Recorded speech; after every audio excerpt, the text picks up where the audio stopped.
We're going to go a little hotter. 79 shot decently well. It was sub MOA, and then we're going to go up 1 grain. Is this okay here? 30-50, basically.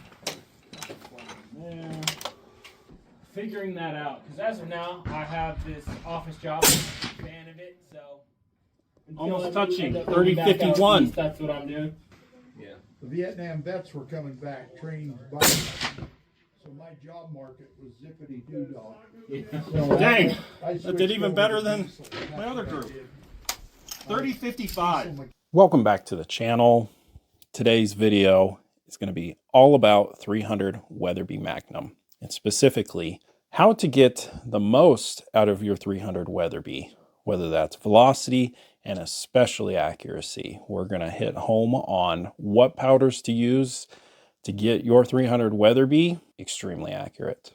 Now, if we're being honest with ourselves, Weatherby owners, getting velocity of a 300 Weatherby has never been an issue for any hand loader. 31-13. So this video is not so much like, hey, let's see how fast you can really push a 300 Weatherby. I know most of you have done that and gone far beyond that as well. This video is going to be, this is about how hard you should push it before it's probably not the best idea.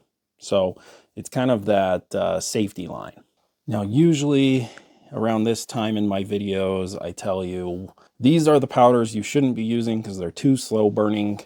Well, in 300 Weatherby, it really depends on your bullet weight. All of these powders will work really good in 300 Weatherby. So here is my caution. If you are a 300 Weatherby owner and you really just want to shoot light bullets, these powders are too slow for that. So what do I mean? I would say anything below 165, 168, all of these are way too slow. You're going to want a faster burning powder. But if you're shooting from 180 grain up to 212, 210, even higher with the match bullets, all of these are absolutely ideal. Now, before we get into this, I just want to do one more disclaimer for 300 Weatherby. This video is going to be all about loading it to a Mark V or a Model 307 magazine length. One of my biggest pet peeves, and I feel like one of the downfalls of a Vanguard in 300 Weatherby is the restriction in the magazine length. So this is my Vanguard magazine length. It's around 3.560 inches. It really restricts it. You're gonna not have as much powder capacity. And this is what you can load a Mark V or a Weatherby 307 to, which is 3.700 inches. So as you can see, is the difference huge? Nah, I would say so. For what it's worth, when you push the bullet into the case, you're going to find more pressure than when it's out further. The good news about if you have a Vanguard and you have to use 3.560 is you're going to get higher velocities with less powder. The bad news is I just think, no, generally speaking, you're going to get a little bit better accuracy when you're loaded out to 3.7, and you're getting a little bit more velocity gain because you can fit a little bit more powder into it. This is what the 300 Weatherby should be loaded to. So different brands of brass are going to have different water grain capacity. This here is older Weatherby brass. I'm not sure who was supplying Weatherby with it. I don't think it was Norma and it wasn't Peterson. But let's see what the water grain capacity is. The older COVID type brass from Weatherby, 99.16 water grain capacity. Now here is my most recent Peterson 300 Weatherby brass. Let's go ahead and zero it.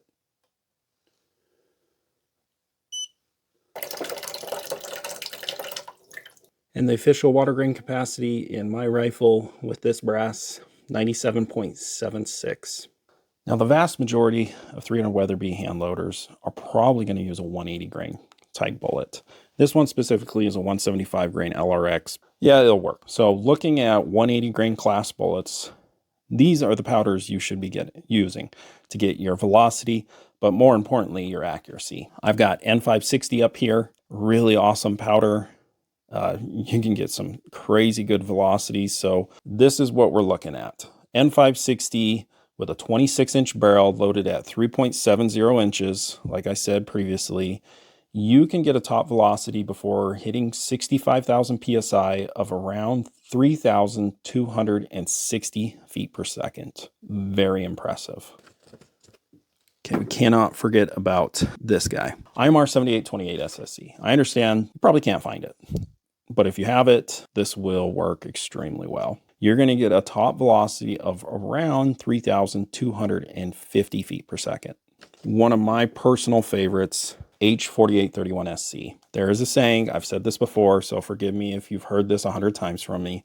If you can't get a bullet to shoot well with H4831SC, get rid of the rifle. If I just had to pick one powder for all 300 Weatherby loads, it would be H4831SC. So what kind of velocity are we expecting with H4831SC? You're looking at around max 3,240 feet per second.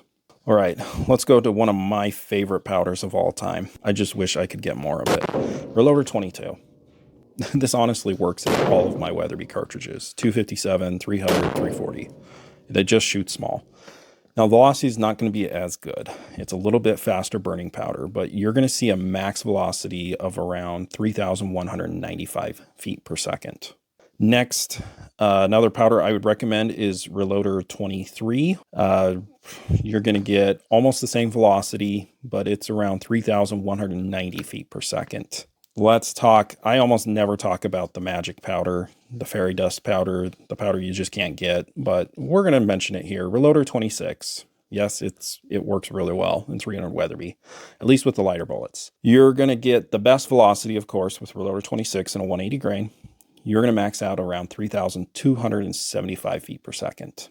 Lastly, if you just have a bunch of this left over, this is always a good option.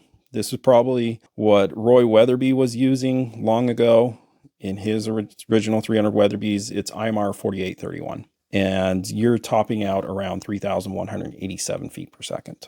Now we're going to step up to a heavier bullet. One of my personal favorites is a 200 grain AccuBond. That's what's loaded in this one right here. And this is where some of the slower burning powders start to make sense and really give you that great performance. We're first starting out with H1000. And with H1000, you're going to get a max velocity loaded at 3.7, of course, around 3,120 feet per second.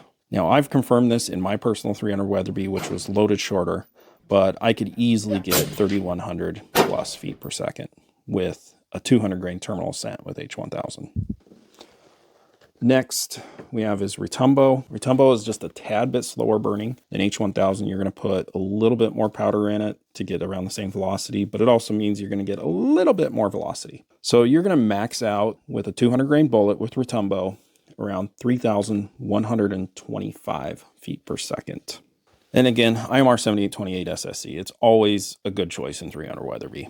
And I killed an elk with this load, the 200 grain AccuBond and IMR 7828 SSE. You're not really losing a lot of velocity. You're going to max out at 3,110 feet per second with this powder.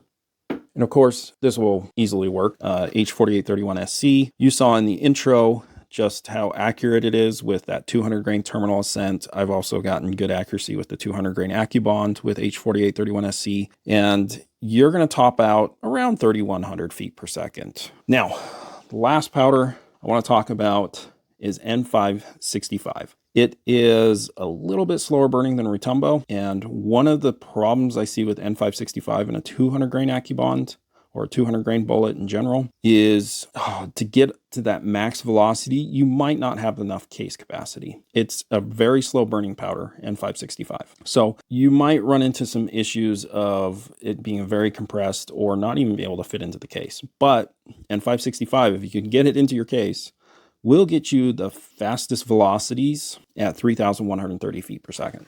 Okay, let's get to the heavy hitters. 210 grain, 212. This is loaded with a 212 ELDX. Retumbo. This is where the slower powders really make sense. You're going to max out around 3,045 feet per second with a 212 ELDX. H1000, not a bad choice. Okay, getting good case fill. I haven't really talked about case fill. I don't know if all of these are going to be really good case fill.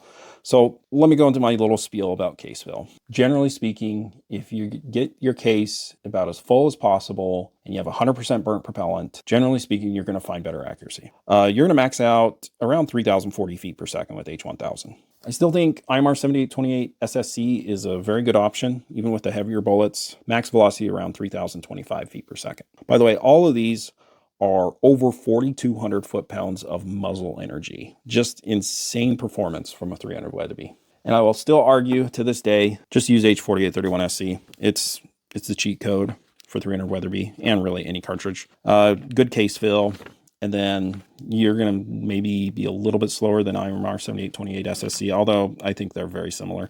I would say you're going to max out around 3,015 feet per second. My final advice for 300 Weatherby owners, especially the ones that are struggling to get the good accuracy out of their rifle. I personally, this is generally speaking, every rifle is going to be different. What I have found are Weatherbys typically don't shoot the really high BC match style bullet very well. And I know that's the real trend today, is to shoot the really high BC match bullets. I personally have never gotten amazing accuracy out of the ELDX. I've gotten okay with a Burger, but where the 300 Weatherby loves is mono bullets. I know some of you don't like mono bullets, but if you're wanting small groups in a 300 Weatherby, you really should consider monolithic bullets. I've had hit and miss accuracy with bonded bullets. I've seen tiny groups, but they're just not as consistently accurate as the mono bullet. Partition, well, yeah, you're taking a risk with a partition bullet. They're not really known for their accuracy. But overall, guys, personally, if you're hunting big game like elk, I would absolutely use either a bonded or a mono bullet over your standard cup and core bullets like ELDX or Burgers.